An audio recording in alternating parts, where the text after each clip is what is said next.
The story begins with our protagonist being greeted by a supreme being in a strange, ethereal place. She tells him that he has been summoned to Midgard through an otherworlder's summoning spell, and she introduces herself as Lady Nolan. Then almost immediately she apologizes, explaining that he was accidentally caught in a summoning ritual meant for someone else. The protagonist confusedly points out the contradiction. She just welcomed him yet says his presence here is a mistake. Nolan elaborates, explaining that the otherworlder's summoning system randomly selects individuals from countless worlds. He was excluded from the list of potential targets, but somehow the system picked him anyway. This revelation leaves the protagonist stunned, and Nolan further clarifies that the summoning spell itself is inherently dangerous. The laws of Earth and Midgard differ so drastically that the act of summoning risks destabilizing Midgard entirely. This danger led to the spell being forbidden, yet a reckless nation still went through with it. Nolan noticed the spell's activation and intervened to minimize the damage, but she couldn't stop it entirely, and she managed to bring him to her domain for now. The protagonist asks if others summoned by the spell are in the same place. Nolan shakes her head, explaining that they were the proper targets and were sent to the Holy Sidonia Empire, where the spell originated. He realizes his summoning was purely accidental and asks her to send him back to his world, but Nolan regretfully admits that this is impossible. She explains that she was furious at the summoners for their recklessness, so she patched things up, ensuring they would never be able to use the spell again. Her explanation grows overly technical, so the protagonist gets overwhelmed and asks for a simpler version. So Nolan bluntly tells him that she's made it impossible for him to return to Earth, and even if it were possible, he no longer has a body waiting for him there. We then see that our protagonist is revealed to be nothing more than a soul in the shape of a fluffy furball, leaving him shocked at his lack of a physical body. Nolan apologizes, explaining that the summoning blowback caused this, as he wasn't meant to be a target.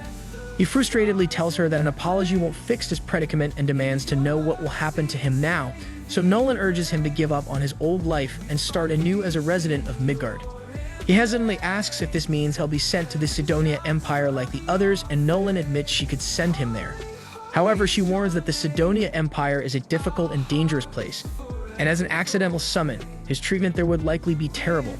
This disheartens him, but Nolan reassures him, saying she feels responsible for his situation and intends to help him.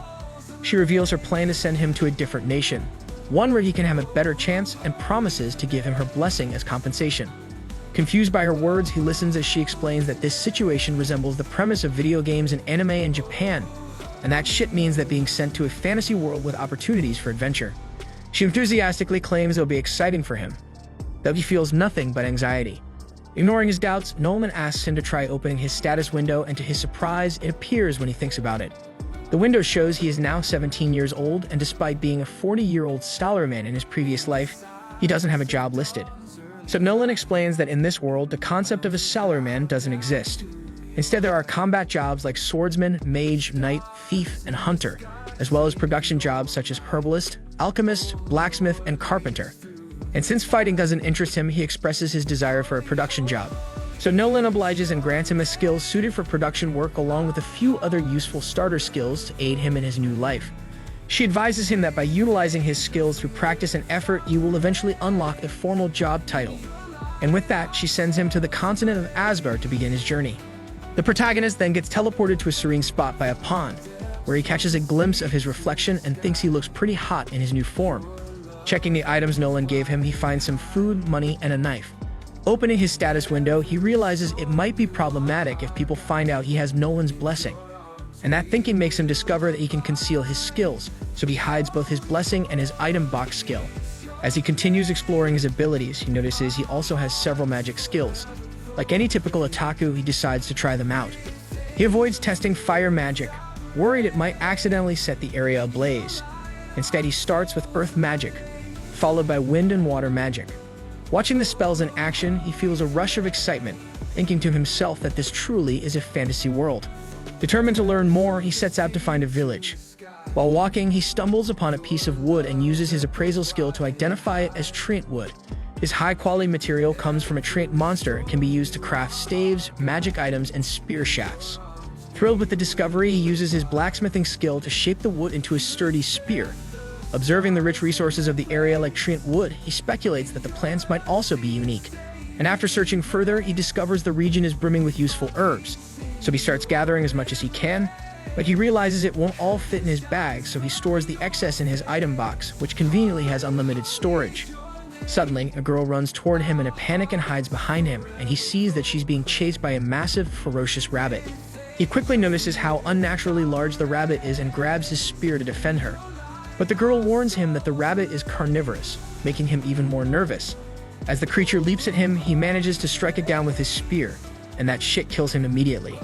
Takumi stands in disbelief, amazed that he was able to defeat such a dangerous beast. But this victory earns him a warrior job, even though he doesn't want it. The girl thanks him for saving her, and he asks where she's from. She explains that she's from Board Village and had wandered into the forest while gathering medicinal herbs. He asks if he can accompany her back to the village, and she happily agrees. He feels relieved and smiles, but before they leave, she asks if he isn't going to take the horned rabbit with him and mentions that the rabbit is considered quite a delicacy. He quickly stores the rabbit's corpse in his item box, explaining that while it can't hold living things, storing non-living objects like corpses isn't an issue. The girl is amazed at his item box skill and compliments him, and then introduces herself as Molly, and he responds by introducing himself as Takumi. The scene then shifts to the Holy Sidonia Empire, where the three summoned humans find themselves confused about their situation. A cloaked woman then approaches them, welcoming them to a new world. She explains that they have been summoned to use their powers as heroes to save this realm. However, her cryptic explanation only deepens their confusion.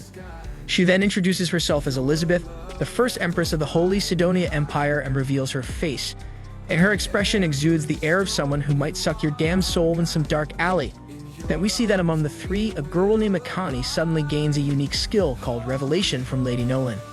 This skill grants her divine insight, instructing her to trust her instincts as they will guide her to the right decisions. Following her instincts, Akane decides not to trust Elizabeth because everything about her appearance screams dangerous. Back in Board Village, Molly's parents warmly thank Takumi for saving their daughter. Her father introduces himself as Banga the Hunter and her mother as Martha. Takumi asks if it would be alright for him to stay in the village for a while, and they happily agree, mentioning that their village is abundant in herbs and even has a vein of ore nearby, which excites Takumi. Banga then introduces Boban, who stands nearby, as the village blacksmith. Takumi then thanks the villagers for letting him stay, but they inform him there's no inn in the village. But instead they offer to build him a home, which makes him genuinely happy. They show him a plot of land where his house will stand, and Boban gathers the villagers to help with construction. Takumi decides to pitch in as well, using his earth magic to level the ground. The villagers are impressed by his magical skill, but the effort drains a significant amount of his mana. So Banga advises him to conserve his energy and let the rest of them handle the work. Later, Takumi's new home is completed, and he uses his carpentry and blacksmithing skills to craft some basic furniture to make it livable.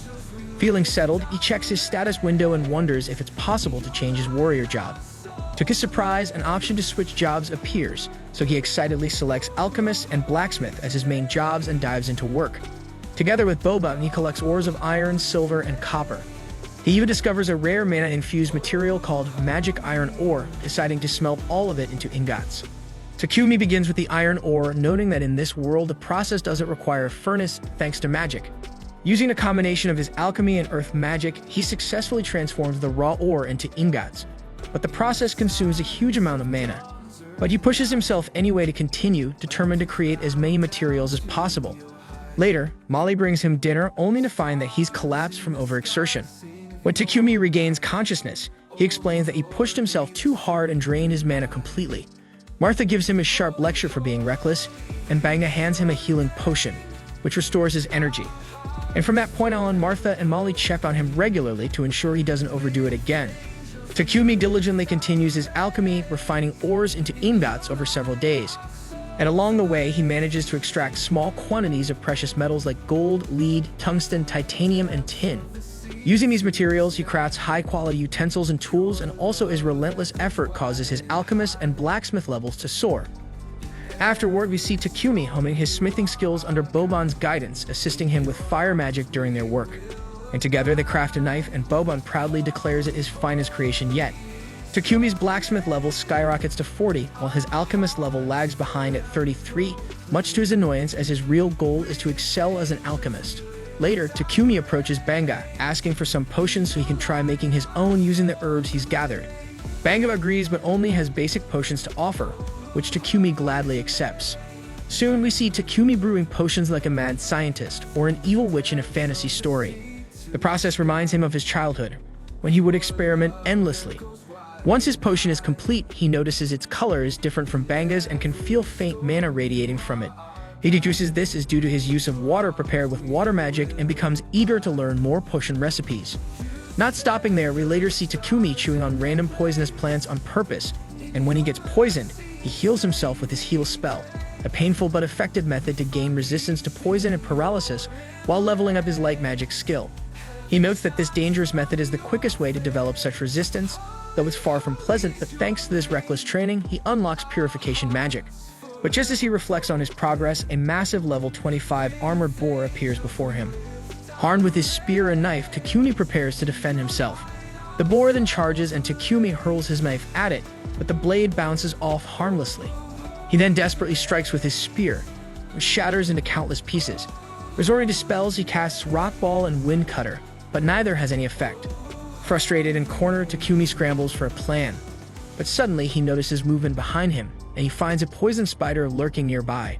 Assuming the worst, he prepares for another fight, only to realize the spider is injured. And before he can react, the boar charges again. So Takumi braces for impact, but the spider unexpectedly comes to his aid, blinding the boar and causing it to miss its attack. Though the boar is disoriented, Takumi remains at a loss on how to finish it. But in a flash of inspiration, he uses his alchemical decomposition skill, and the spell dissolves the armored boar from within, defeating it completely. As the boar falls, Takumi gains martial arts and magic combat skills, leaving him in disbelief that his crafting magic saved him. Takumi then checks on the poison spider, noticing it's on the verge of death. Grateful for its help, he thanks the spider, assuming it risked itself to save him. Using his heal spell, he restores the spider's strength and prepares to leave, thinking everything is fine now. However, a notification suddenly pops up, informing him that he can tame the spider. Surprised by the option, he hesitates. When the spider looks at him with its shiny, hopeful 8 eyes, makes it impossible for Takumi to walk away. He asks if it wants to join him, and upon agreeing, he tames it, unlocking a telepathic connection. He then curiously asks if it already has a name, but it doesn't. Noticing the maple leaf-like pattern on its back, he names it Maple. And as soon as the spider accepts the name, it evolves into a killer spider, and even its severed leg regenerates. Later, Takumi returns to the village, proudly showing the massive armored boar he defeated. The villagers are stunned, amazed he managed to slay such a formidable beast alone. Molly, however, quickly notices the large spider perched on his back. Alarm spreads among the villagers, but Takumi reassures them, explaining that Maple is a tamed monster. Banga is floored, remarking that taming insect-type monsters is almost unheard of. Not wanting to linger on the subject, Takumi redirects their attention to the boar, suggesting they focus on preparing it for a feast. The villagers are shocked at his generosity in sharing such a valuable catch, but he shrugs it off, happy to share. Soon the entire village gathers for a celebratory feast. While they eat, Banga hands Takumi the boar's fangs and leftover hide, explaining that these items can fetch a good price in a big city. Takumi curiously asks about the nearest city, and Banga tells him it's a place called Bolton. Then we see Maple playing with the village children, endearing herself to the community. Watching the lively scene, Boban remarks that the village has become brighter and more cheerful since Takumi's arrival. Banga agrees, but reflects that Takumi doesn't seem like the type to settle in a small village forever. Meanwhile, in Midgard, Nolan observes Takumi from afar, pleased to see he's thriving. Another Supreme Being joins her, asking what Nolan expects from the boy. Nolan feigns ignorance, but the Supreme Being presses, revealing that she gave Takumi a special body, her blessing, and even sent him a full year into the past, before the Holy Sidonia Empire's summoning spell was activated. Nolan dismisses the notion that she has any deeper intentions, but her expression betrays her true thoughts, hinting that she may have a deeper plan for Takumi's future. One morning, Takumi wakes up to find himself tied up in bed, and he immediately knows Maple is behind it. She apologizes, explaining that she's been feeling lonely because Takumi has been so busy lately, and just wanted to get his attention. Realizing he's been neglecting her, Takumi admits that work has been consuming all this time, so he decides to take the day off and spend it with Maple, and this simple gesture makes her ecstatic.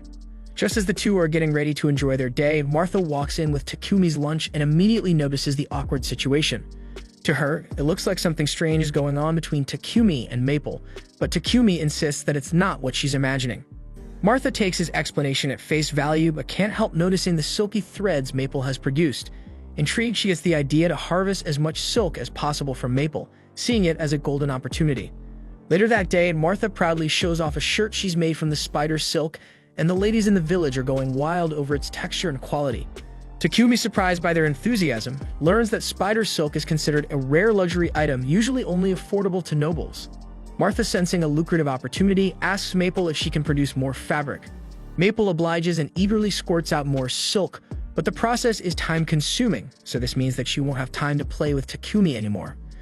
Though Takumi is a little disappointed as he has been looking forward to spending the day with her, still he knows he has other responsibilities to tackle, so he's not entirely bothered. It's been about a month since Takumi first arrived in the village, and he's starting to plan his next steps. He intends to head to the city to advance his studies in alchemy, but the thought of saying goodbye to the villagers he's grown close to leaves him hesitant. In the meantime, Takumi decides to visit Boban at the forge to continue practicing blacksmithing.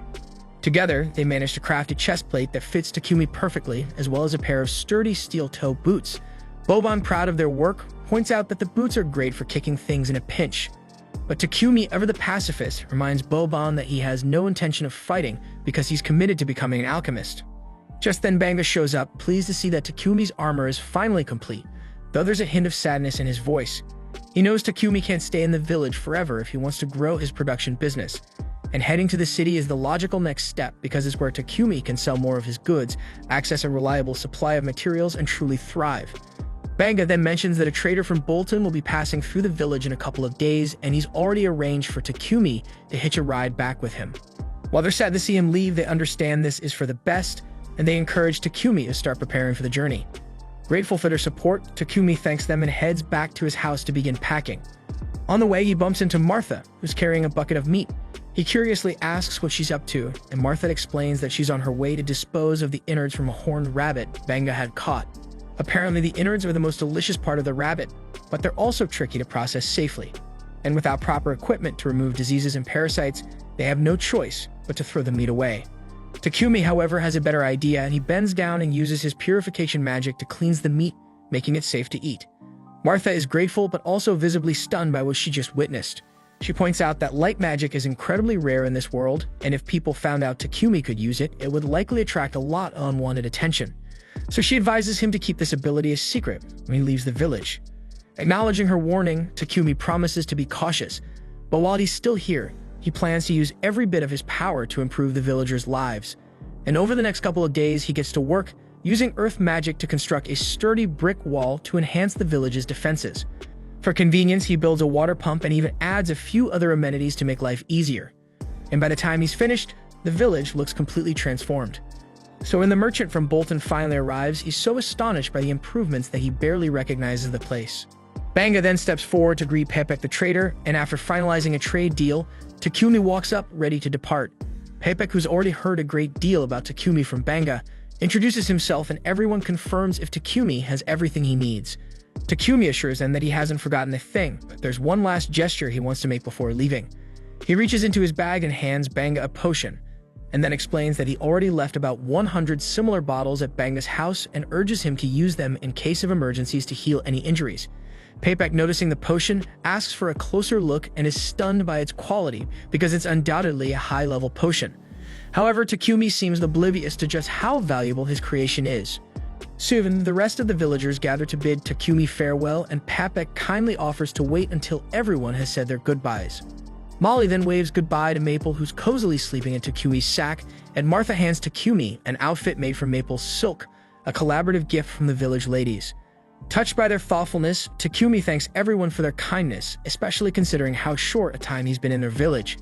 He then steps into the carriage, and the villagers give him an enthusiastic send-off, assuring him that he will always be welcome in their home. As the carriage heads toward Bolton, Pepek comments on how deeply the villagers seem to care for Takumi. Even the others in the carriage remark on the heartfelt farewell, noting that Takumi was more like family to the villagers than a guest, to the degree that the sincerity of the goodbye tugs at Heath's heartstrings. Speaking of which, the blonde man introduces himself as Heath, while the redhead is Real and the gloomy-looking man is Bogar. They explain that they're part of Lion Fang, a C-rank adventurer party currently serving as Pepek's bodyguards. However, they admit there isn't much for them to do in this peaceful region, making the assignment more of a routine journey than a dangerous mission. Real then notices Takumi clutching his bag tightly and curiously asks if something precious is inside.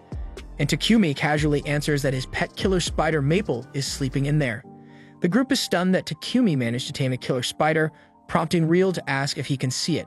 However, his creepy demeanor makes Maple headbutt him square in the face, and that makes Takumi immediately start apologizing for Maple's behavior, but the others assure him there's no need because Real totally deserved it. Heath even jokes that Maple might develop a fear of all humans after meeting Real, though that's clearly not the case because Maple seems to have taken a liking to Bogart. And as the group continues fawning over Maple, Papek calls Takumi to the front of the carriage to discuss the potion he saw earlier, and he asks if Takumi has any more in stock and expresses interest in buying some. Takumi is open to the idea, but before the conversation can go further, one of the horses suddenly halts, signaling trouble ahead.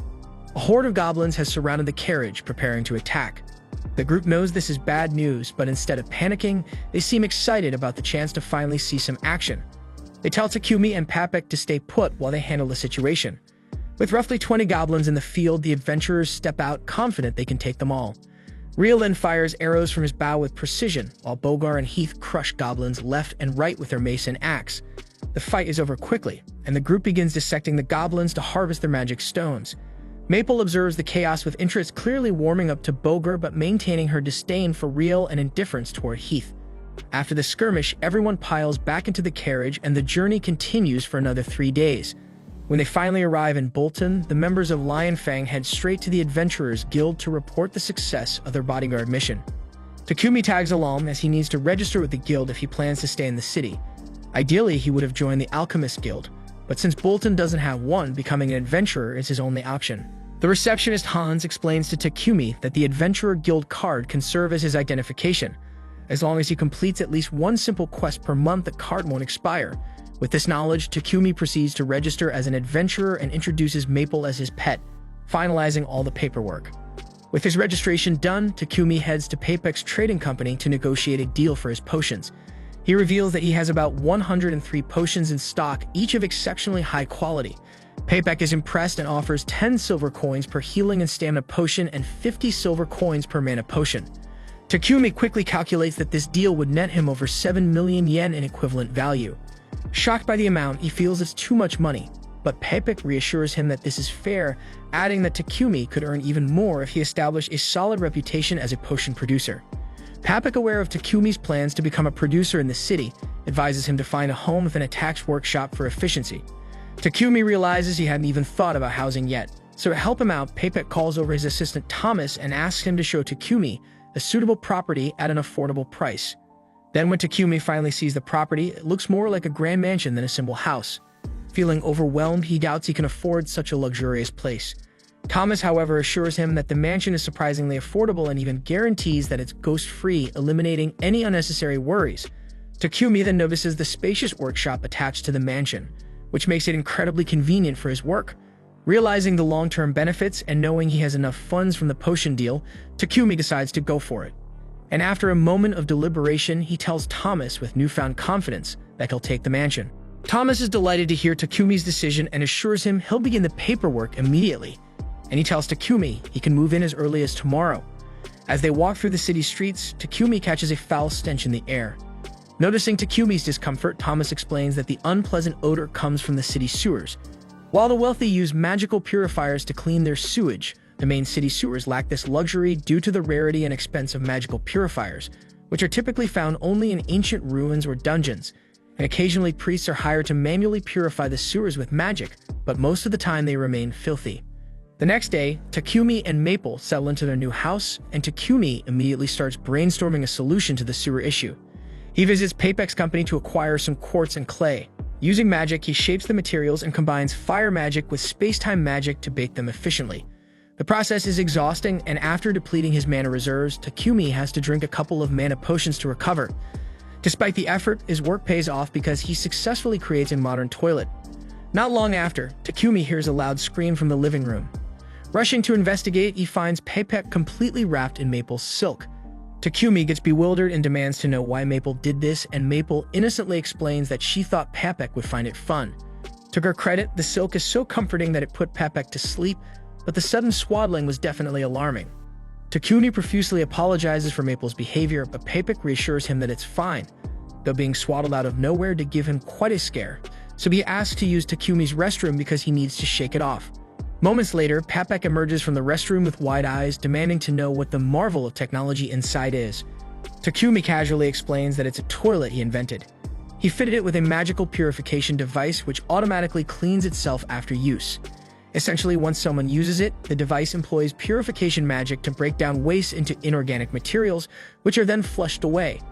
Papek is amazed, marveling at the ingenuity, but he quickly realizes that creating such a device would require someone with a rare aptitude for light magic.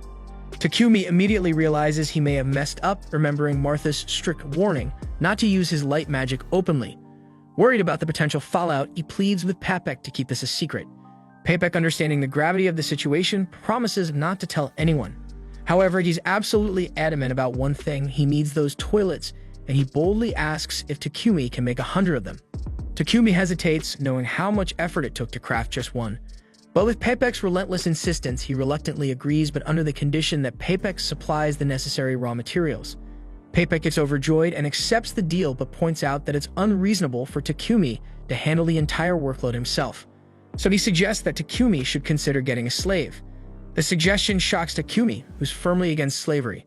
Papek, however, reasons that if Takumi wants to keep his abilities under wraps, having a bound-to-secrecy slave is the safest option.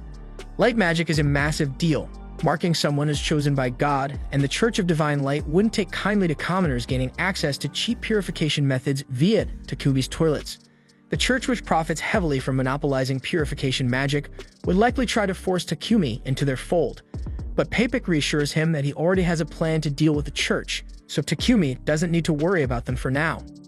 Papek then emphasizes that keeping the church in the dark about his light magic is paramount, which is why hiring a slave might be the safest option. But Takumi remains firmly opposed to slavery, vowing to handle the work alone if necessary. But before they can argue further, Takumi's guild card suddenly begins glowing. He curiously checks it and finds a notification requiring him to complete a verification quest to maintain his adventurer status. Realizing he won't have time to handle the toilet production alone, he reluctantly agrees to Papek's suggestion. Papek then takes Takumi to the Mulan Trading Company, assuring him they are the most ethical slave traders available. Then, while Papek goes to negotiate a good deal with the owner, Takumi steps out into the garden, drawn by its beauty. There he notices a stunning elf girl sitting alone on a terrace, and before he can say anything, she spots him and sharply orders him to leave. The scene then shifts to Takumi meeting Mulan, the owner of a slave trading company. Papek introduces Takumi to her, explaining that he's looking for a slave. However, he adds that Takumi is hesitant about using a slave contract, so Takumi reveals that in his homeland, slavery doesn't exist. Mulan nods in understanding and explains that if Takumi makes a contract with a slave, the slave will indeed be bound to him. However, she assures him that in the kingdom of Barkula, the rights of slaves are protected by law. She then outlines the general rights of slaves, and Takumi sums it up, noting that the owner is obligated to provide food, clothing, and shelter. Additionally, both the owner and the slave are strictly forbidden from causing life-threatening harm to one another, and the slave is prohibited from sharing any personal information about their owner with others. Takumi reflects that this system is different from what he had imagined. Mulan then explains the common types of contracts. Slaves who enter servitude due to debt remain bound until their debt is fully repaid. Criminals can choose contracts as a form of rehabilitation and to earn a livelihood. Prisoners of war may accept contracts to secure a place to live. However, she adds that some people are captured and forced into slavery illegally, a sad reality that occurs all too often. Papek then suggests that a war slave might suit Takumi best since they can only be freed with their master's permission. Mulan asks why, curious about his preference, so Papek explains that Takumi is a producer with exceptional skills that are impossible for others to replicate. Mulan, however, wants to hear the reason directly from Takumi, so he explains that his primary goal is to focus on his work. However, he also has responsibilities including completing Adventurers Guild quests and managing daily tasks. He also mentions that he needs someone to manage the mansion where he's currently living and handle the housework. Furthermore, Takumi possesses many confidential skills which could draw unwanted attention. Takumi also adds that he often ventures into dangerous areas to gather materials, so it would be ideal to contract someone who could protect him and assist during all that stuff. Hearing Takumi's requirements, Mulan realizes he needs 2 slaves. She summons a girl named Maria, introducing her to Takumi. Mulan then explains that Maria was kidnapped by bandits as a child and has no surviving family. Over the years, she has been trained in reading, writing, calculations, and general housekeeping. She then informs Maria of Takumi's needs, emphasizing that he requires someone to manage his mansion. Takumi then outlines the layout of his mansion, describing the number of rooms, and asks if she can handle it alone. Maria confidently states that she can manage it, and Takumi is relieved to hear this. Noticing his hesitation, Maria asks if something is wrong. Takumi admits that he's surprised someone as cute as her hasn't already been chosen by someone else. Embarrassed by the compliment, Maria blushes. Takumi quickly apologizes, worried that his comment might have been inappropriate, but Maria assures him it's fine, explaining that her skills are limited to general housekeeping. Takumi assures her that housekeeping is all he needs, but Maria hesitates, appearing uneasy. When he asks what's wrong, she shyly clarifies that she won't be sharing his bed. Takumi is surprised and quickly clarifies that such an arrangement isn't what he's looking for. He reassures her that his sole interest is her ability to manage the household. Maria feels relieved and agrees, so Mulan decides to proceed with her contract. Mulan then informs Takumi that she currently doesn't have any war slaves suited for combat. However, Maria mentions someone named Sophia. Mulan immediately tells her to stop speaking out of turn and instructs her to return to her room to gather her belongings. After Maria leaves, Takumi curiously asks who Sophia is, so Mulan explains that Sophia is a war slave, but she has certain problems. Hearing this, Takumi grows intrigued and feels a strong urge not to ignore this situation. He wonders if it's his intuition skill guiding him, but he decides to trust the feeling and asks Mulan if he can meet Sophia. Mulan agrees and leads him to where Sophia is kept. Mulan then explains that Sophia was captured during the war between the Kingdom of Triaria and the Kingdom of Yober 50 years ago. Takumi is stunned by the time frame and asks for more details. So Mulan reveals that Yober was a nation of elves, and for various reasons, Sophia has remained uncontracted ever since. Takumi curiously asks what those reasons are, so Mulan explains that Sophia's left ear has been sliced off and her right hand and left leg have impaired movement. While her impairments don't interfere with daily life, they make combat nearly impossible. Additionally, her elemental magic and sprite magic have been sealed and she is likely under a curse. These significant limitations make her unfit as a main combatant, which is why no one has taken her. Takumi then asks to speak with Sophia alone, so Mulan agrees and steps out of the room. As Takumi examines Sophia more closely, she tells him plainly that she won't be of any use to him.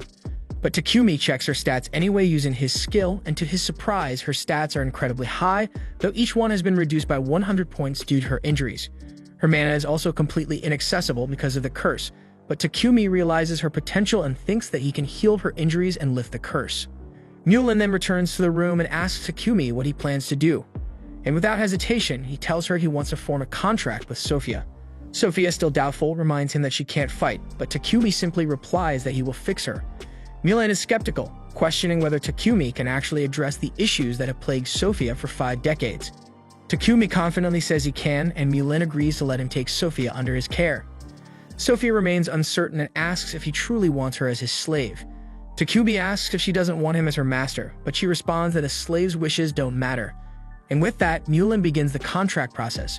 She casts a spell binding Takumi, Sophia, and Maria into a formal contract.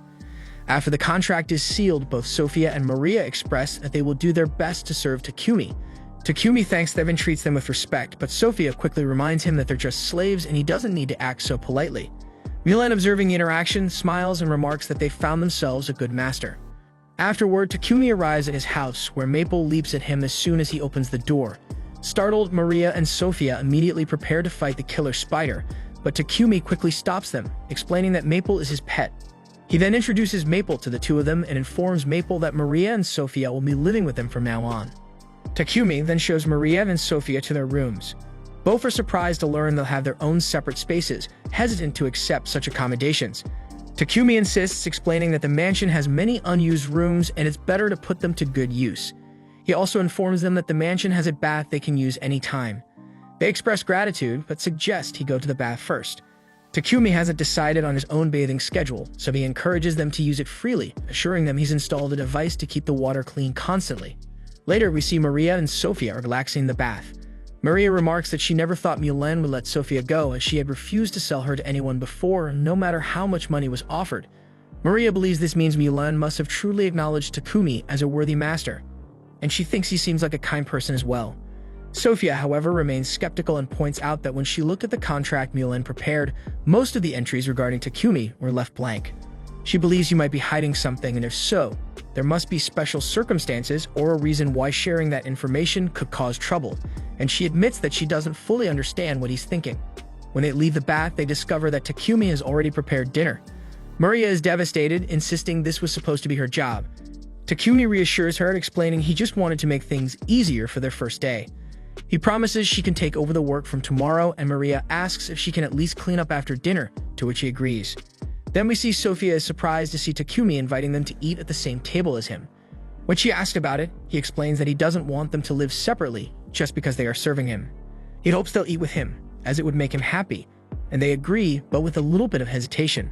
The next day, Takumi collects his order from Papek, who warns him to handle it with care, so Takumi assures him he understands and heads out. On his way back, Takumi spots a church and decides to visit, and inside he finds a statue of Lady Nolan. Offering a prayer, he thanks her for her blessings and mentions hearing that the Holy Empire of Sidonia controls this country's religion, so he curiously asks why she was badmouthing Sidonia earlier. To his shock, Lady Nolan suddenly appears before him. Takumi gets startled and asks how this is possible, so she explains that his prayer reached her, which allowed her to call him into her presence briefly.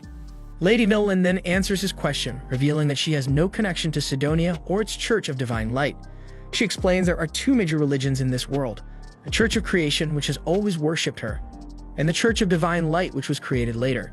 The latter's god doesn't truly exist, but the Holy Empire of Sidonia used aggressive tactics to spread its influence rapidly, opposing the Church of Creation. So Lady Nolan chose not to intervene, viewing it as a petty human conflict.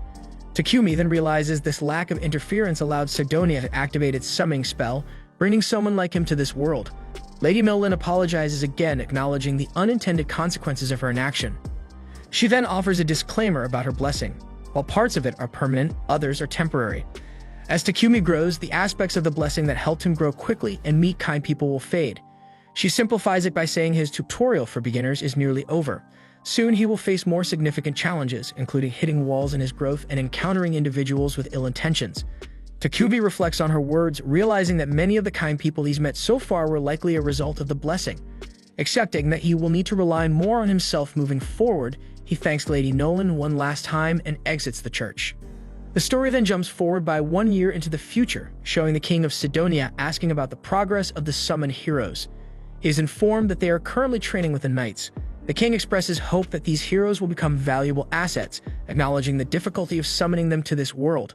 The minister notes that the heroes were initially reluctant to help, but thanks to Elizabeth's persuasion, they have become more cooperative. The scene then shifts to Akira and Yamato sparring with the knights. The knights mock their poor performance, highlighting how far they still have to go. Yamato then recalls a humiliating memory from his past, when he was defeated by a freshman during a judo match and ridiculed by everyone. Motivated by that memory, he trains with renewed determination, earning the knights grudging respect for his grit. Meanwhile, the knights ask Akane to join in, but she refuses, stating that she's not interested in violence. She then tries to leave, but Elizabeth intercepts her, insisting that this is not about violence but something essential to saving the world. Then Akira steps in dramatically, playing the role of the protective hero, and assures Akane that she doesn't need to worry because he will protect her. Akane, unimpressed, ignores his bravado and thinks to herself that Elizabeth is dangerous. The story then transitions back to the present. At Takumi's house, he stumbles through the door, falling face first onto the floor. Maria and Sophia rush to help him, picking up his belongings. But when Sophia reaches for the bag Takumi had collected from Papek, he hurriedly places it into his magic bag. Sophia notices this and becomes suspicious, thinking he must be hiding something. Takumi then excuses himself and heads straight to his workshop. Sophia follows him discreetly, and inside she watches him immerse a knife into a strange liquid and injure his arm with it. Then he immediately heals himself using magic. He then prepares to repeat the process, muttering that Maria really messed up earlier. She misunderstands his words, so she approaches him but falls on him, accusing him of planning something terrible for Maria. Takumi gets confused, but before he can explain, Sophia collapses from exhaustion. Takumi realizes she's overworked and notices an injury on her hand. He attempts to heal her, but the process consumes far more mana than usual, likely due to the curse affecting her. Then after expending significant effort, he manages to fully heal her, and in doing so, his light magic levels up. Afterward, Takumi carries Sophia to her room and asks Maria if Sophia's collapse happens often. Maria explains that Sophia has fainted from exhaustion before, usually when she moves too suddenly or gets overly excited, and she suspects the cause is the curse affecting Sophia. Determined to help, Takumi begins a healing process, combining his Dispel spell with extra heal to treat her condition. And he successfully regenerates Sophia's ear and completes the treatment. Sometime later, Sophia wakes up, confused about how she got to her room, so Maria asks if she's feeling alright, and Sophia admits that she feels lighter than ever. But then she quickly recalls her earlier misunderstanding, so she panics and urges Maria to run away, claiming Takumi isn't the man Maria thinks he is. Maria, however, smiles and tells Sophia that Takumi is even better than she imagined. Sophia confusedly demands to know what Maria is talking about, so Maria hands her a mirror, and Sophia stares at her reflection, shocked because her ear is back to normal. She also realizes that her magic, which had been sealed for years, has returned, so Maria explains that Takumi cured her. Later, Sophia meets Takumi and asks him about what happened. He explains that earlier he had been cutting and healing himself to level up his light magic so he could properly heal her. Sophia then curiously asks what he meant when he mentioned that Maria had messed up. Takumi clarifies that Maria had mistakenly thrown away some medicinal herbs he collected, mistaking them for trash. Sophia, embarrassed by her misunderstanding, then asks why he went to such lengths to help her, especially since it was dangerous for him, and Takumi simply replies that he was keeping his promise. Hearing this, Sophia bursts into tears, deeply moved by his kindness. She then kneels before him and swears her lifelong loyalty, vowing to serve him with unwavering devotion. The next day, we find Takumi in a quiet library, flipping through dusty alchemy books to dig deeper into this world's magic. To his frustration, most of the texts barely scratch the surface of alchemy, leaving him puzzled as to why such a straightforward discipline has faded into obscurity. But after some thought, he concludes that alchemy must be a relic of an ancient magical civilization. Conveniently, Lady Nolan's blessing allows him to understand all languages in this world, making even the most complex alchemy books laughably simple for him to comprehend. Armed with new knowledge, Takumi returns home, where Maria greets him with sandwiches for lunch. As they eat, Maria begins muttering to herself about how heartwarming it was to see Takumi and Sophia reconciling the day before. She sheepishly admits she had been spying on them from behind the curtains, because apparently personal privacy is overrated.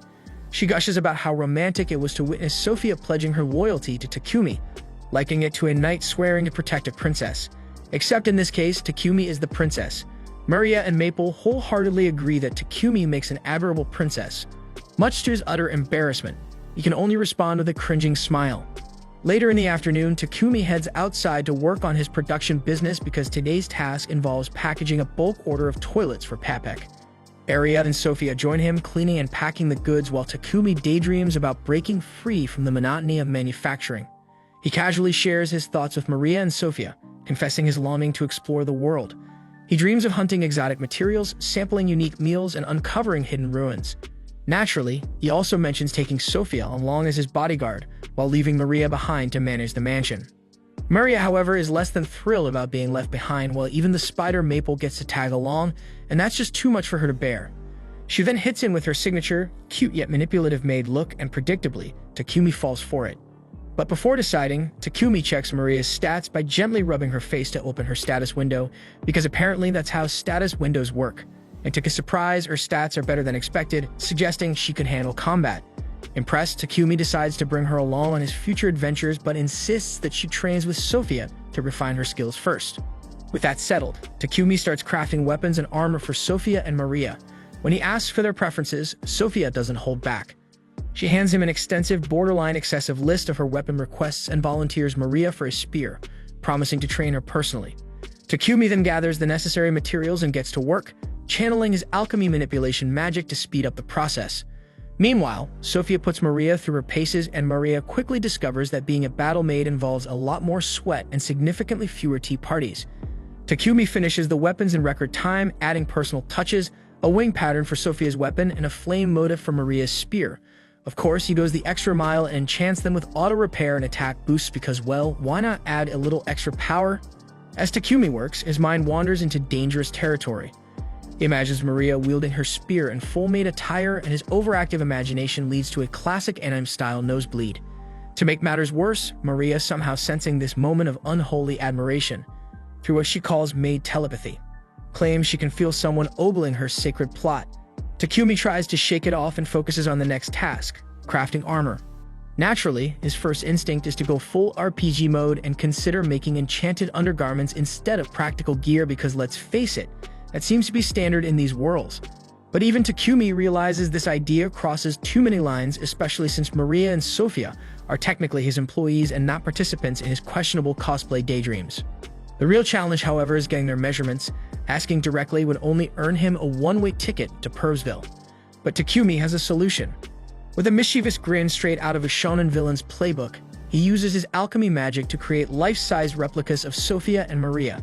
He spends a hilariously awkward amount of time staring at these mannequins, particularly at their melons, because professionalism has never been his strong suit. Let's just say Takumi's imagination runs wild as he revels in the fantasy of being the master of his two servants. After several days of work, Takumi finally finishes the armor, which looks nothing like what you'd expect. Sophia gets a simple breastplate, and Maria's armor is basically a ready-made outfit that belongs in a fantasy game. Surprisingly, both girls are thrilled by the design, but Sophia pauses to wonder how Takumi matched their sizes so perfectly without taking measurements. Takumi naturally keeps this a secret because he can't exactly confess his pervy methods after all.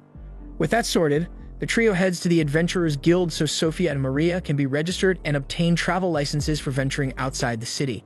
After the girls receive their guild cards, Takumi registers the three of them as a new party and prepares to accept their first quest together. Just as he's about to pick one, a group of D-ranked adventurers approaches, their leader being an overweight thug with an oversized ego. They immediately start picking on the group, telling the girls to dump Takumi and spend their time with someone more deserving than an F-rank loser like him. Takumi doesn't take this insult lightly. Though internally terrified of the fat thug leading the group, he wants to protect his friend's honor. Summoning every ounce of courage, he stands his ground and uses physical enhancement magic to block the thug's attack.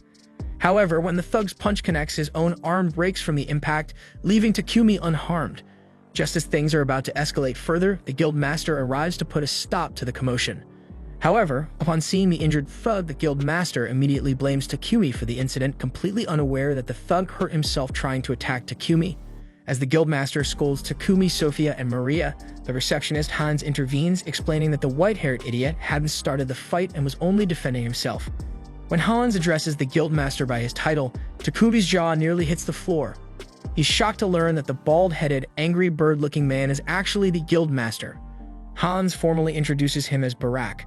Ignoring the introduction, Barak sternly orders Hans to heal the thug's broken arm. Afterward, Barak asks Takumi and the girls to follow him. In what feels like an interrogation room, the guildmaster demands to know what Takumi's deal is. Initially hesitant to reveal his abilities, Takumi is forced to explain when Hans mentions detecting traces of magic at the fight scene. Hearing this, Takumi realizes how sharp Hans' sense skills must be. While admitting to using magic, Takumi clarifies that he didn't cast any spells on the goons from earlier. Instead, he explains that he coated his body with charcoal from his item box. Hans doubts him but becomes convinced when Takumi adds that he synthesized the coal into diamond.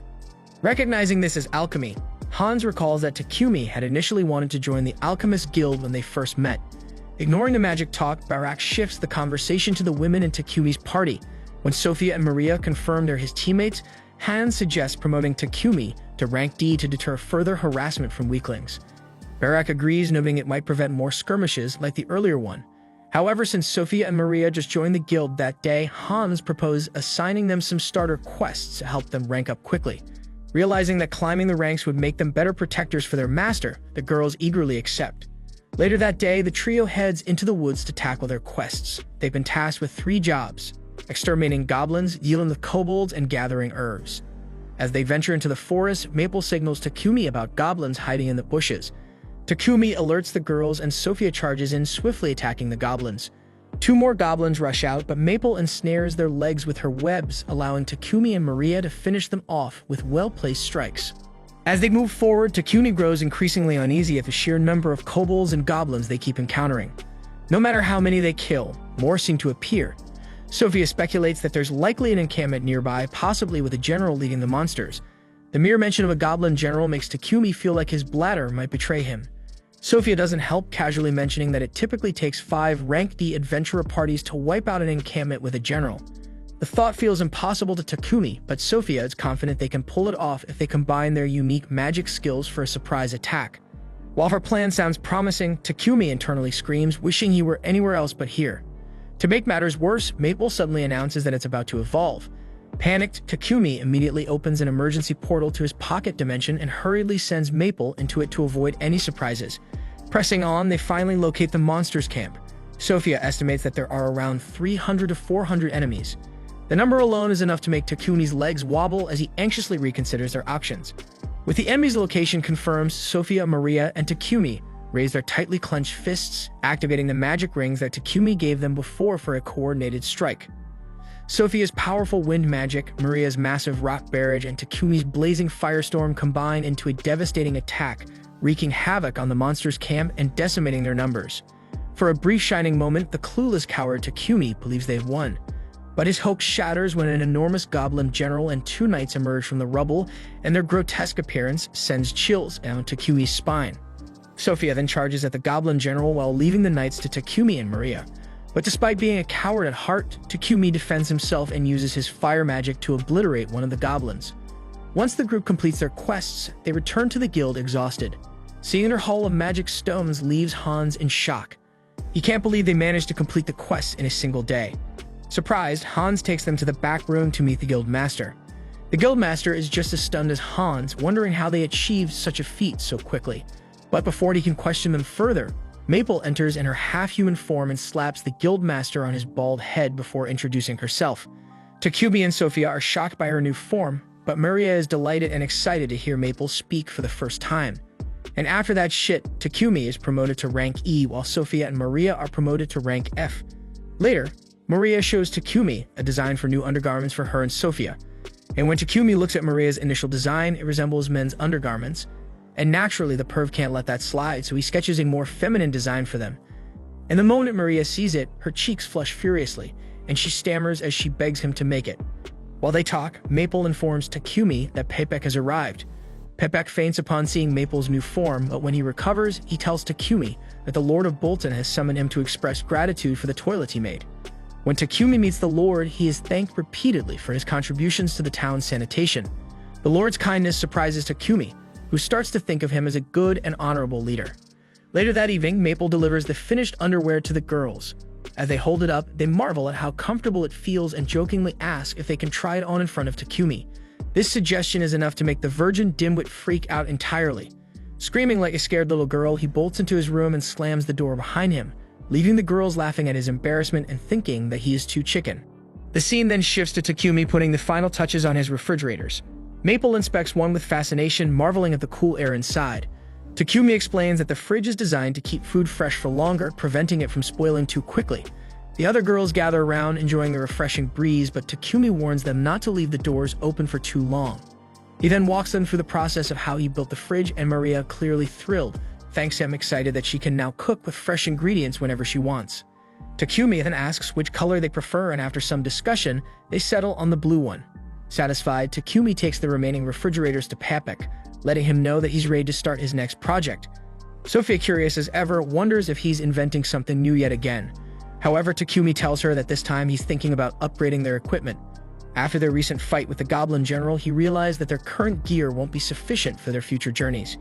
He adds that both his blacksmith and alchemist levels have improved recently, so instead of using magic steel, he plans to work with adamantite and mithril. This surprises Sophia, but she looks forward to seeing what he can create. Afterward, Takumi seeks out Hans to ask where he can find mithril and adamantite. Hans informs him that both are extremely rare ores and that there are no blacksmiths in the city capable of refining them properly. Still, he offers Takumi a list of skilled blacksmiths who live in the area. He also points out that since Takumi is an alchemist, he might be able to synthesize the ores himself. Takumi is surprised by this suggestion, but Hans explains that synthesizing them would be incredibly time-consuming and drain a massive amount of mana. He then suggests a more practical approach, mining the ores directly from a town called Horaz, located northwest of the kingdom of Barcula. However, there's a catch. The mines are restricted and only members of the Blacksmith Guild are allowed entry. Fortunately, there's a loophole. If Takumi accepts a quest to eliminate the monsters that occasionally appear in the mine, he'll be granted temporary access. This means he could mine the ores while also completing the quest, so Takumi believes that if he does this will mean killing two birds with one stone. The guildmaster then suddenly appears, informing Takumi that Bolton has been experiencing a shortage of trint wood. He explains that this is due to most adventurers prioritizing black buffalo hunts, which are common around this time of the year. He emphasizes that this is a serious issue and casually points out that the Forest of Death, where trint wood can be found, happens to be on the way to Horaz. Takumi immediately realizes that the guildmaster is trying to rope him into hunting trints as well. The guildmaster confirms this assumption and further mentions that hauling back all that trint wood shouldn't be an issue for Takumi since he has space-time magic. Takumi agrees to take on the task since he also uses trint wood himself, but the guildmaster isn't finished yet.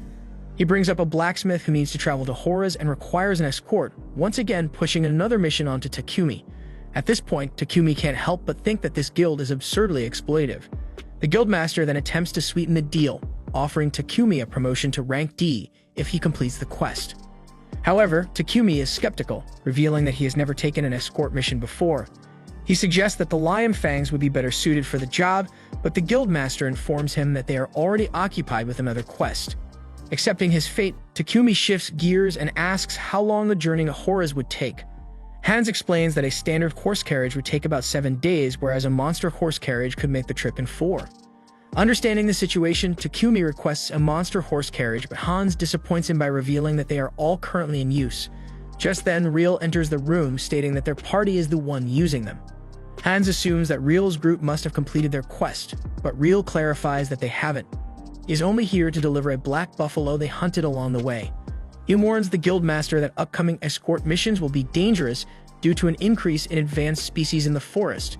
However, the Guildmaster remains unfazed, remarking that higher risk means higher rewards. Real shakes his head at the Guildmaster's cold attitude and mentions that he will be departing tomorrow morning to rejoin his party. Seeing an opportunity, Takumi offers Real a place to stay at his house, even telling him he can use the bath, so Real happily agrees. But before they part ways, Takumi mentions that he has some business to handle first and offers to give Real his home address, and he will catch up to him later.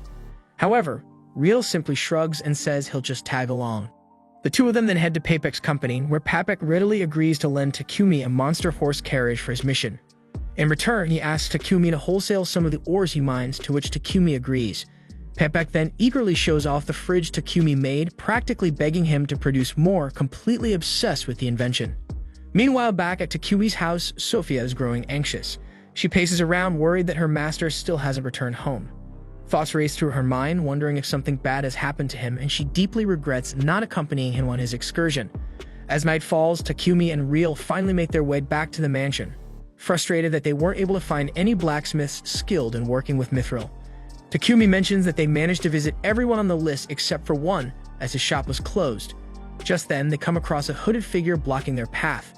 Real immediately senses a dangerous aura radiating from the figure and instinctively tries to pull Takumi away, but before they can escape, the figure moves to intercept them with a swift kick to Real's head. To their shock, the hooded person reveals themselves. It's Sophia. Mistaking Real for a kidnapper, she lunges at him with full intent to kill, but Takumi quickly steps in to stop her. After a tense moment, he explains the situation and Sophia immediately apologizes. Real, still shaken, and shrugs it off, but now has a mountain of questions about Takumi's life. When they finally arrive at the mansion, Real is taken aback by the number of girls living in Takumi's house. He eyes them all suspiciously and wonders what kind of wild life his friend is leading. Takumi casually explains that he needed help around the house, so he bought some slaves. As Real processes this, his attention shifts to Maple, who has now evolved into an Araxian. Excitedly, he asks if she remembers him, only for Maple to glare at him with pure hatred, completely crushing his fragile heart. Real groans about how unfair life is, lamenting that Takumi is surrounded by beautiful women, while he remains the only single member of his party. Takumi, trying to console him, reassures him that none of these girls are his girlfriends. So this gives Real a sudden boost of confidence, prompting him to boldly ask both Maria and Sophia out on a date. However, they shut him down immediately, stating that they have dedicated their lives to Takumi. Takumi then just tells him to take a damn bath, and later we see Real pathetically bathing with tears in his eyes. Meanwhile, Takumi and the others gather for a strategy meeting. Sophia agrees with Takumi's plan to take down some trance, mentioning that she is also fine with exterminating monsters in the mine to collect ores. The group reaffirms their commitment to the mission, promising to do their best. Takumi nods, telling them that they will depart in 3 days. With that in mind, he decides that he needs to forge better equipment for his party before they set out. The next morning, Real leaves the mansion, and afterward, Takumi examines the mana-draining sword he obtained from the Goblin Emperor. He discovers that it's made of tungsten carbide, an incredibly hard substance, and realizes that the weapon is far too large to be practical for a human. Deciding to repropose it, he attempts to melt it down, but the sword resists his efforts. After a great deal of perseverance, he finally manages to forge the massive blade into 2 human-sized swords. Noting that the blade absorbs an opponent's mana to become sharper and stronger, he decides to gift one to Sophia. 3 days later, Takumi and his group prepare to depart for Horace. Payback informs him that the client for the escort mission is already inside the carriage. Introducing himself, Takumi meets Gambo the blacksmith, who will be accompanying them. With everything set, they set off on their journey. Back at the guild, the guildmaster receives urgent news from the Horace Guild that monster activity in the forest has significantly increased. However, he realizes that it's too late to act, as Takumi's party has already left for the Forest of Death. so he hopes they don't run into any advanced species, knowing how dangerous the journey could become. Meanwhile, Takumi and the others continue onward, unaware of the looming threat. Meanwhile, back in the royal capital, a messenger from the palace meets with Pepek, expressing gratitude for the toilets he provided to the king. The official informs him that they are considering implementing them throughout the capital, believing this innovation will completely resolve their long-standing sewage problems. Pepek is pleased to hear this, but the official then warns him that word of this advancement has spread far, even reaching the Holy Sidonia Empire. Given their reputation, the empire is likely to take action. Fast-forwarding a year into the future, we see that both Yamato and Akira have grown into formidable fighters, impressing those around them with their rapid development. However, Akane remains skeptical of Elizabeth, keeping a watchful eye on her. Returning to Takumi's group, they make a stop near the Forest of Death. Takumi casts a protective barrier around their camp and instructs Gambo to stay inside while they deal with the trance. The scene then shifts to them deep in the Forest of Death, where Takumi asks Sophia how to tell the difference between a treant and a regular tree. Sophia explains that he needs to focus and sense their magic while observing their surroundings. She then points at one, revealing it to be a treant, and Takumi immediately charges at it. It tries to strike him with its roots, but Maple and the others step in to cover him. Seizing the opportunity, he thrusts his spear into the monster, bringing it down and leveling up both his axemanship and logging skills. Thinking these creatures are weak, Takumi assumes this will be an easy task. However, Sophia warns him that they are surrounded and suggests using magic to take them down more efficiently. The team unleashes their spells, cutting and burning through the treants, and as the battle rages on, Takumi levels up several of his skills. Suddenly, an elder treant appears, significantly stronger than the rest. The girls attack, but their strikes have no lasting effect as the monster regenerates instantly. Seeing this, Sophia tells Takumi they must take it down in a single decisive strike. So she instructs him to coat his blade in fire magic, which he does before rushing the elder treant. Dodging its attacks, he lands a direct strike to its eye, dealing a fatal blow. With that, the creature is finally defeated, and Takumi's skills level up again. Takumi then notices a strange fruit on the ground and is surprised to learn that treants bear fruit. Sophia identifies them as miracle apples, an extremely rare find. So Takumi suggests they take them home, and Maria, excited, announces her plans to bake an apple pie. Later, the group arrives in Horace and heads straight to the Adventurers Guild.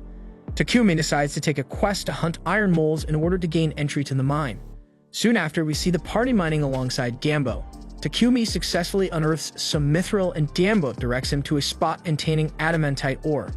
Gambo is amazed at Takumi's luck, as it's rare to find such valuable materials on a first mining expedition. Just then, an iron mole suddenly emerges from the ground, and without hesitation, Takumi blinds it using his light magic, allowing Sophia to swiftly finish it off. The others marvel at how effortlessly he took down the creature, and Takumi explains that he figured light magic would work since iron moles thrive in darkness. Sophia is still surprised by how easy it was, while Maria pouts, disappointed that she didn't get to contribute in any shit. With their quest complete, they mine a massive load of ore before returning to Bolton.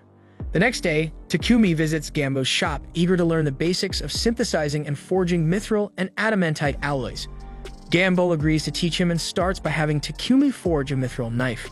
Afterward, Takumi upgrades the girl's armor using the high-quality materials he obtained, ensuring they are better prepared for future battles. The scene then shifts to the girls trying on their new armor, utterly speechless at the number of unique skills and enchantments infused within them. Sophia's armor is imbued with wind and water elements, while Maria's carries fire and earth attributes. Takumi explains that to embed their elemental affinities into the armor, he had to saturate magic stones with his mana until they turned blue. Curious, Maria asks Takumi how he enhanced his thunderclap skill, and he proudly reveals that he enchanted it with enhanced agility, making him significantly faster. To demonstrate, he takes off at high speed, but loses control and crashes straight into the wall. The girls, wanting to spare him the embarrassment, pretend not to have seen anything, while Takumi realizes he needs to get used to his newfound speed. Next, he presents Maria with her new spear, Explode, which can fire fireballs, while Sophia receives Tempest, a spear that releases wind energy.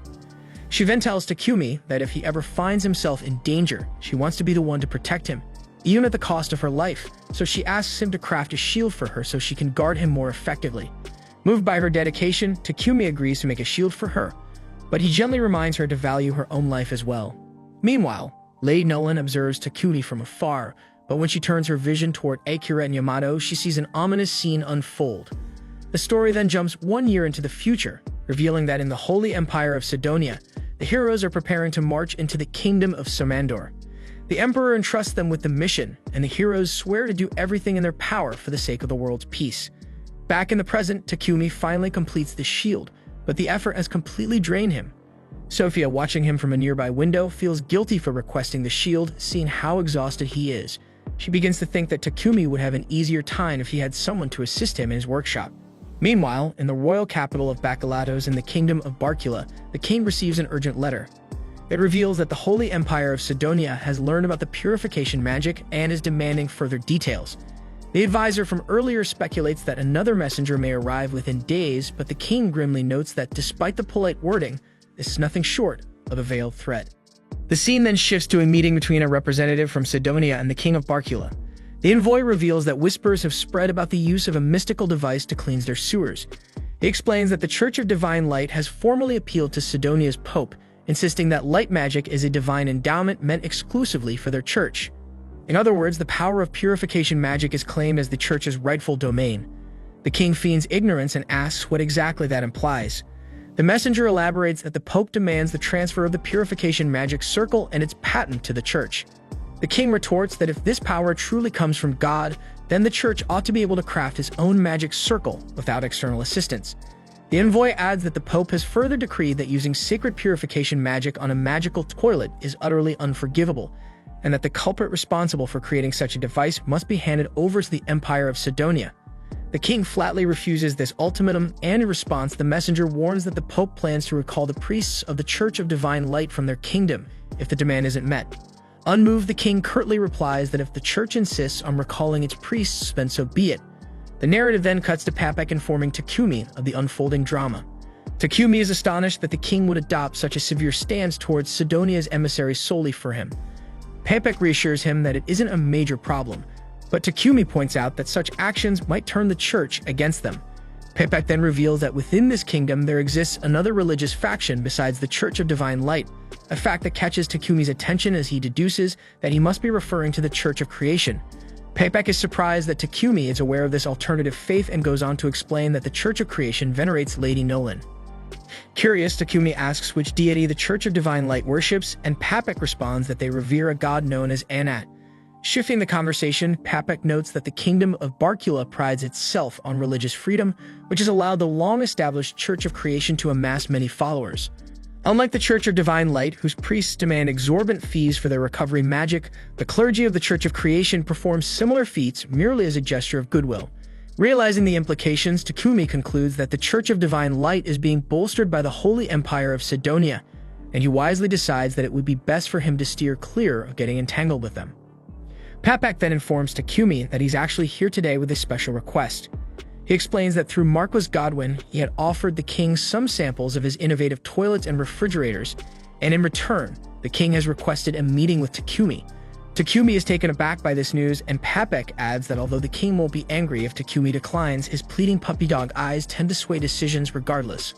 Later, Takumi gathers his slaves and announces that he will be heading to the royal capital of Bakalatos, asking if any of them would like to accompany him. Excited at the prospect of visiting the capital for the first time, they all agree, and Takumi informs them that they'll be departing in a week, advising them to prepare in the meantime. Maria wonders aloud how long the journey will take, and Takumi explains that if they ride monster horses, it should take about a week, so Maria immediately points out that such a trip would require plenty of food. Leaving the logistics to Maria, Takumi then mentions that he plans to craft new cloaks for the group while they wait. Curious, the others ask why, and he reveals that Papek has secured some dark elemental magic stones for him. With these stones, he can enchant the cloaks to block perception, a feature that Sophia praises as being especially useful in combat. Takumi also notes that the cloaks will help the girls avoid unwanted attention from unsavory perverted characters in town. The scene then shifts to the two girls out shopping in town. Maria remarks that Takumi isn't valuing himself as highly as he should, and Sophia agrees, even beginning to list all of his admirable qualities. Surprised by how well she seems to know their master, Maria teases Sophia about it. Embarrassed, Sophia quickly changes the subject, making it clear to Maria that she's totally smitten. The scene then shifts to Takumi kneeling in a quiet church as he prays to Lady Nolan. She greets him, inquiring where his offering is, and he beams at the sight of her once again. Aware that his journey to the capital is imminent, she asks if he has come to seek safe passage, and she requests that he present her offering. Takumi, however, insists on having some questions answered first. He asks her whether Anat exists as a supreme being distinct from her. and with an air of quiet authority, she declares that she is the sole supreme entity, leaving him to wonder who or what Anat might be. Offering only vague reassurances that he will come to understand in time, she leaves him still curious, especially as the Empire of Sidonia appears to be encroaching ever closer. Takumi recalls her earlier words about her blessings being conditional upon his actions and asks if Sidonia's interference is linked to that very clause. She dismisses his query, reminding him that it is precisely Sidonia that brought him here, a matter far beyond the scope of a mere blessing. The young mage then recalls rumors of heroes summoned by Sidonia and presses her for news, noting that he has heard nothing of them since his arrival in this world. Lady Nolan then reveals a startling truth. She has actually sent him back in time by 1 year, meaning the heroes have yet to be summoned. Takumi is puzzled by this intricate twist, and when he persists with his barrage of questions, she curtly tells him that time is up. Before he can continue, Lady Nolan strikes him, and he loses consciousness, awakening later in the real world. He reflects that she must have been evading his inquiries, but he shrugs it off as he has no real desire to meet these heroes anyway. The narrative then jumps forward 10 months into the future within the Holy Empire of Sidonia. Their Akira is shown training diligently with his sword, having honed his skills considerably, while Akane and Yamato watch his progress with admiration. Back to the present, and we see Takumi presenting the new cloaks to the girls. Maple immediately notices that the cloaks perfectly complement his attire, while Sophia initially remarks that the matching ensemble is a bit too bold, so Takumi wonders if perhaps she dislikes the look. However, Sophia quickly assures him that she loves it, much to his relief and delight. Later, we learn that Takumi plans to build his own carriage rather than borrowing one from the guild, aiming for greater comfort. He explains that although he can construct a carriage, they lack a monster horse, so he initially considers borrowing one from the guild. However, Maria steps in and reminds him that this town is known as the City of Adventurers for a reason. She recalls the perils of the Forest of Death and warns him that many dangerous areas with lurking monsters exist. In her view, there are not only monster horses but also unicorns and drake horses, creatures that are both faster and sturdier. The scene then shifts to the forest surrounding the city, where Takumi ponders whether drake horses are truly swifter than monster horses. Sophia confirms that they are and even add that they possess superior stamina. Curious, Takumi asks if this speed is due to their being of a dragon type, to which Maria clarifies that while they aren't actually dragons, they do resemble normal horses, except they sport a horn and are covered in scales reminiscent of a dragon's hide. Realizing this is the origin of their name, Takumi nods in understanding and Maple becomes excited at the thought of finally having a monster friend. Suddenly, Takumi and the others encounter a bush wolf that dashes right past them. Sophia looks puzzled, and Takumi attributes the wolf's failure to detect them to the effectiveness of their new cloaks. While he praises the cloaks for keeping them hidden, Sophia removes hers, arguing that they need to engage in combat to train and strengthen themselves. The narrative then transitions to a scene of Sophia defeating a boar, prompting Maria to remark that they've now got extra meat. Maple urges them to hurry up, and Takumi soon spots a fallen tree. Recognizing its value, he decides to salvage it for its wood, which he intends to use in building the carriage, especially since he had been considering buying some from Papek. Despite Maple's impatient protests for them to speed things along, Takumi and the others set about chopping up the meat and collecting the wood. Irritated, Maple storms off on her own, dashing through the forest and noting the numerous dead trees scattered about. As she ventures further, she senses something ahead and soon discovers an injured drake horse. The creature throws his magic at her, but she deftly dodges the attack, a move that reminds her of the time when she was injured and Takumi had helped her. In that moment, she tells the drake horse that her master is truly exceptional at healing, but just then 2 giant ants begin to approach them. Maple notices that the giant ants are the very threat afflicting the drake horse, and she swiftly binds them using her finely spun threads, allowing the drake horse to finish off them. Just as she prepares to leave and summon her master, she suddenly finds herself encircled by a swarm of even larger ants. Desperate, she weaves several layers of her threads into a protective barrier, but the relentless ants begin tearing it apart.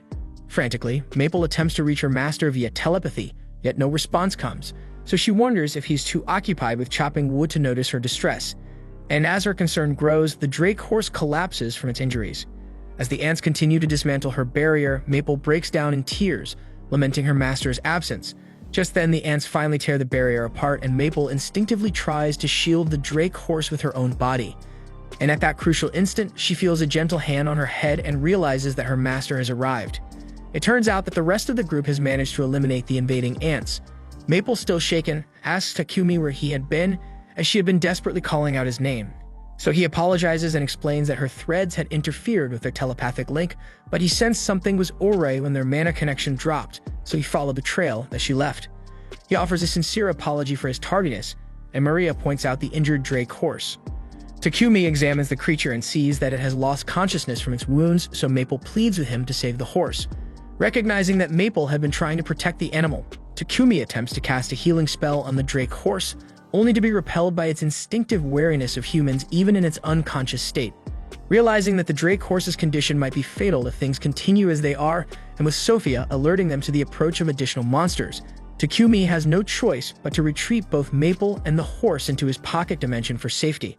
After he does, Sophia urgently warns him that housing an advanced monster in his pocket dimension without a familiar contract might cause him severe strain.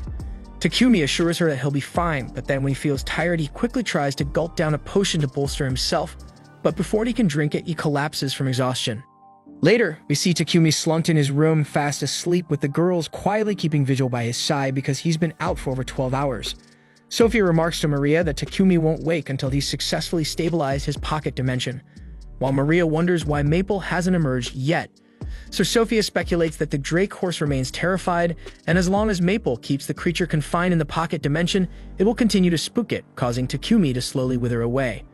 Convinced that something must be done, Sophia kisses his hand and follows his mana signature, eventually finding Maple. She inquires about the Drake horse's condition, and Maple confirms that it's still trembling in fear.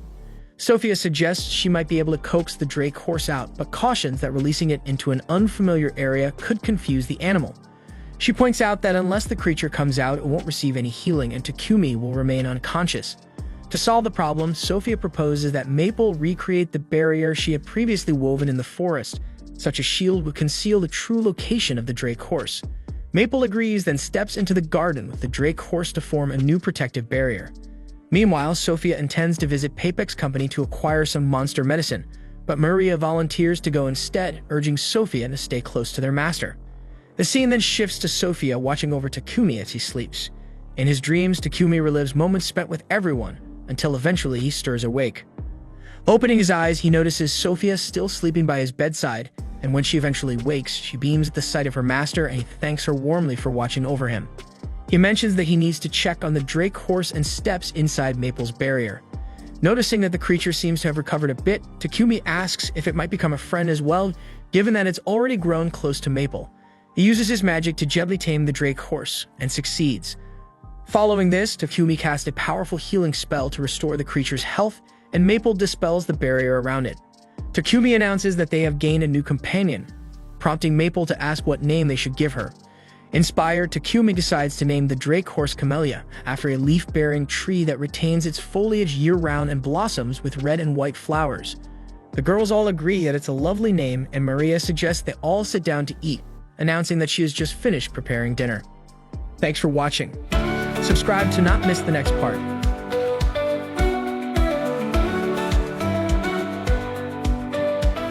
In the silence of dawn's early light, mountains bow down to your height. Stars in the sky sing of your might. Oh Lord, lead us through